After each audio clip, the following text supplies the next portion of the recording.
We're now taking questions for the head coach, Buddy Pough. Start here in the front row, Coach. Coach, Miss, you heard Crush Sports Talk. We all know one game doesn't make a season. What did you tell you guys to get them ready for the next few weeks coming up?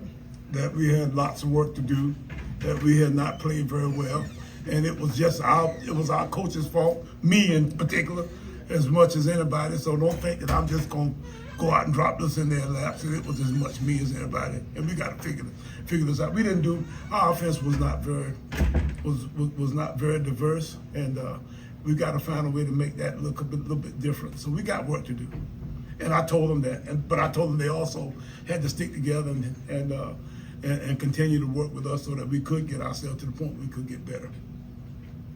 Stephen Gaither, HBCU Game Day coach. On the other side, you had Coach Taylor coaching his first game as a head coach. Just talk about how you felt he game planned it and had his team ready to play you guys, who are very tough. I thought he had a tremendous game plan, and those guys did a nice job. And he's got some talent out there. Those guys threw the ball around in some ways that we hadn't had to deal with in the past. So he really made us defend the field. He wouldn't let us. He was running the football on us and hurting us with the throw game, and went away from that to throw the spread throw game that really, beat us up in a way that we couldn't come in and play the run nor the pass. So we were kind of caught in a quandary there, trying to figure out exactly, which way to actually lean, because we couldn't just play it straight up and get it stopped. All right, second row. Coach Pough, Jake McDonald, Core 360 Sports.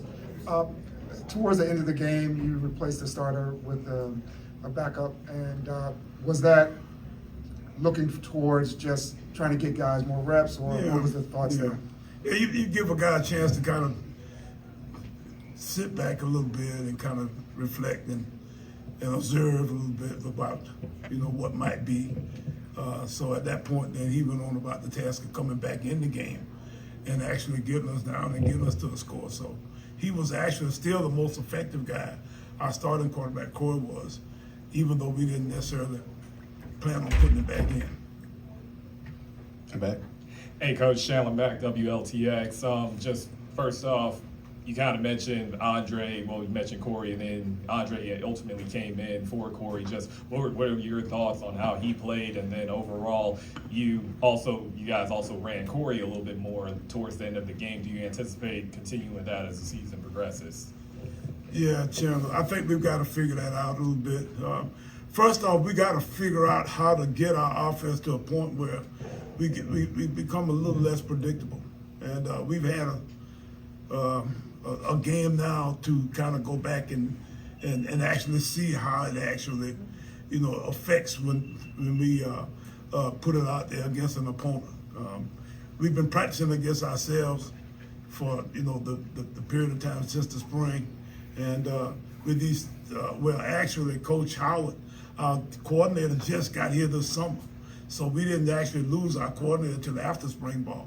So then we come in and put this guy out to work this summer, and then we come back and change the offensive coordinator at the same time. So it was a little bit of a feel-out kind of process. The whole time I was telling people, hey, I don't really know how we are at this point, because I'm kind of perplexed by, some of the good things that happen. I don't know if it's the one side doing good or the other side just ain't worth 2 cents. So, I think I found out there was a little bit of that today. So we got some work to do, and at this point, we go back to the drawing board and see if we can kind of find ourselves a little bit. Coach, Kenyatta Claville, Dr. Claville's inside the HBCU Sports Lab. The last series of plays, as team was looking to try to get on the board, obviously you had a penalty that backed you up, and the camera kind of flashed your sidelines, and you could see the motion that you had in terms of the game with that play, but then you came back and was able to get a touchdown. Can you talk about the importance of playing all the way through and what that could do as you move forward with the rest of the season? Well, you always want to show some sign, Dr. Claville, of success. Show that you can do something, positive. So, that was just an obvious kind of, we were trying to fight our way through to the very end. I was proud of our defense at the very end, because although they had the ball down close to the goal line at the end, I think both those last two series we stopped them. We held them to field goals, and it wasn't like they pulled the dogs off. They fought us to the very end that way. So it was definitely interesting to watch the attitude of our guys. As they went through that particular process, because it wasn't pretty. And I did not think we quit at any point. So I was proud of the fact that our kids continued to fight to the very end. I can take that bad deal today and work with it to see if we can get ourselves to a point where we can be better. And so our goal now, we got 5-6 more weeks before we get to a conference game. So our whole season is wrapped up in those 5 conference games. So we got no reason to fall off the doggone ladder at this point. We may as well continue to climb, and at that point, then we'll see if we can figure it out. Last one, Coach. Coach Mason Smith of HBCU Legends. I gotta ask Corey, the running back room was just really young. A lot of redshirt freshmen that saw the field probably for the first There's time. 5 guys in there, and I told them tonight, I told our kids, and I said, you know what, all 5 of those guys can play. And we think that we got one that can do this and the other can do that, but they all pretty much can play. And we got to figure out how to use those guys, because they are really part of the talent of our team that way. Now, how exactly we figure out how to use that many guys, young guys that way, I don't know, but that's part of our mission at this point. We got them all. Thanks, Coach. Thank you guys, appreciate you.